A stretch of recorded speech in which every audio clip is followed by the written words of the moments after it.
Абай Құнанбайұлы 32-ші қара сөз. Білім ғылым үйренбекке талап қылушыларға әуелі білмек керек. Талаптың өзінің біраз шарттары бар. Оларды білмек керек, білмей іздегенмен табылмас. Әуелі білім ғылым табылса, ондай-мұндай іске жаратар едім деп, дүниенің бір қызықты нәрсесіне керек болар еді деп іздемекке керек. Оның үшін білім ғылымның өзіне ғана құмар, ынтық болып, бір ғана білмектіктің өзін дәулет білсең, және әр білмегеніңді білген уақытта көңілде бір рахат, хузур хасил болады. Сол рахат білгеніңді берік ұстап, білмегеніңді тағы да сондай білсем екен деп үміттенген құмар махаббат пайда болады. Сонда әрбір естігеніңді, көргеніңді көңілің жақсы ұғып, анық өз суретімен ішке жайғастырып алады. Егер дін көңілің өзге нәрседе болса, білім ғылымды бірақ соған себеп қана қылмақ үшін үйренсең, ондай білімге көңіліңнің мейірімі асырап алған шешеңнің мейірімі секілді болады. Адамның көңілі шын мейірленсе, білім ғылымның өзі де адамға мейірленіп, тезірек қолға түседі. Шала мейір, шала байқайды. Екінші, ғылымды үйренгенде, ақиқат мақсатпен білмек үшін үйренбек керек. Бақасқа бола үйренбе. Азырақ бақас көңіліңді пысықтандырмақ үшін залалды емес, көбірек бақас адамды түземек түгіл бұзады. Оның себебі әрбір бақасшыл адам хақты шығармақ үшін ғана бақас қылмайды, жеңбек үшін бақас қылады. Ондай бақас хусетшілікті зорайтады, адамшылықты зорайтпайды, бәлкім азайтады. Және мақсаты ғылымдағы мақсат болмайды, адам баласын шатастырып, жалған сөзге жеңдірмекші болады. Мұндай қиял өзі де бұзықтарда болады. 100 тура жолдағыларды шатастырушы кісі бір қисық жолдағы кісіні түзеткен кісіден садаға кетсін. Бақас өзі де ғылымның бір жолы, бірақ оған хирслану жарамайды. Егер хирсланса, өз сөзімшіл, ғұрурлық, мақтаншақтық, хусетшілік бойын жеңсе, ондай кісі адам бойына қорлық келтіретұғын өтіріктен де, өсектен де, ұрсып төбелесуден де қашық болмайды. Үшінші, әрбір хақиқатқа тырысып, иштихатыңмен көзің жетсе, соны тұт, өлсең айырылма. Егер де ондай білгендігің өзіңді жеңе алмаса, кімге пұл болады? Өзің құрметтемеген нәрсеге бөтеннен қайтып құрмет күтесің.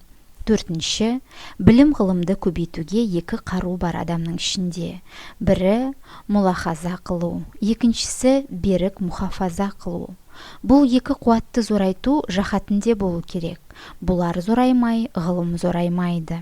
Бесінші, осы сөздің 19 бабында жазылған ақыл кеселі деген 4 нәрсе бар.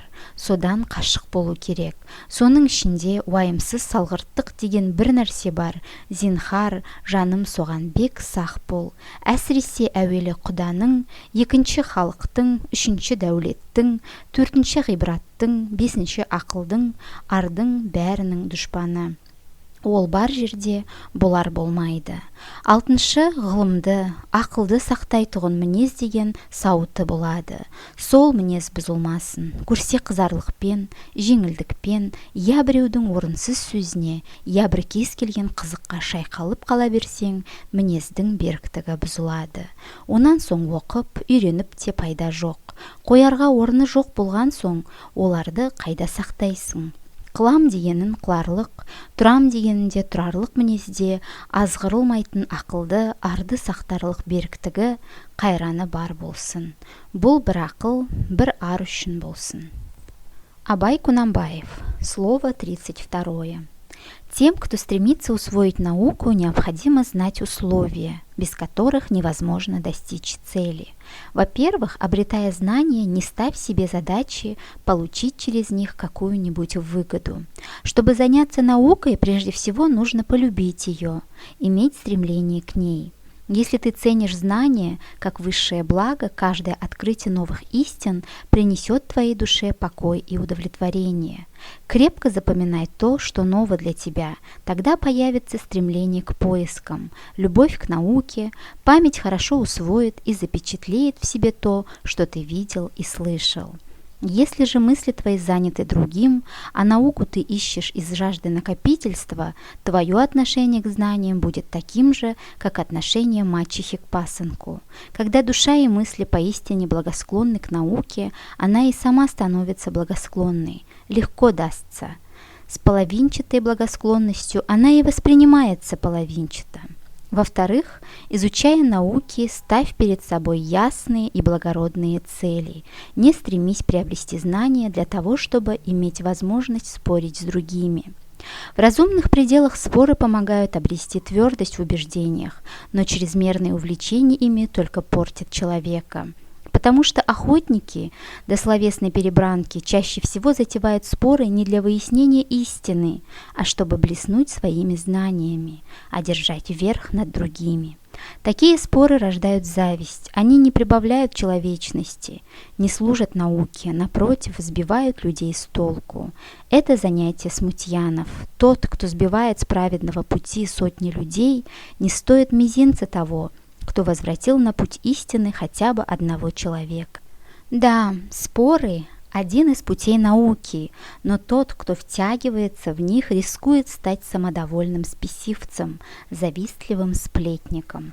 Такому человеку в спорах не чужды и ложь, и злословие, и брань, унижающая человеческое достоинство. В-третьих, если ты добился истины, не отступай от нее даже под страхом смерти. Если твои знания не способны убедить тебя, не думай, что кто-то другой оценит их. Если ты сам не ценишь своих знаний, как ждать признания других? В-четвертых, существует два орудия, способствующие приумножению знаний. Одно из них – мулахаза и другое – мухафаза.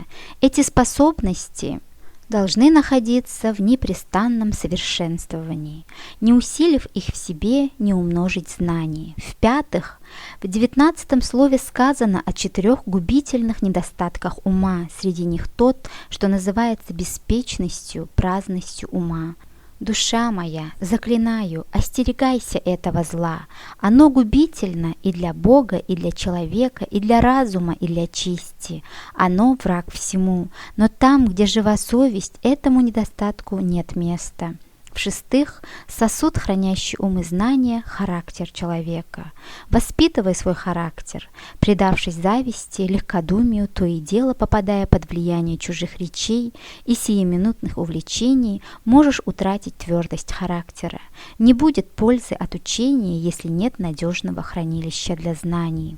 Для того, чтобы достигнуть намеченной цели и быть верным своему долгу, в характере человека должны быть постоянство, решимость, сильная воля, способные сберечь трезвость рассудка и чистоту совести. Все должно служить делу разума и чести. Мулахаза с арабского полемика, дискуссия.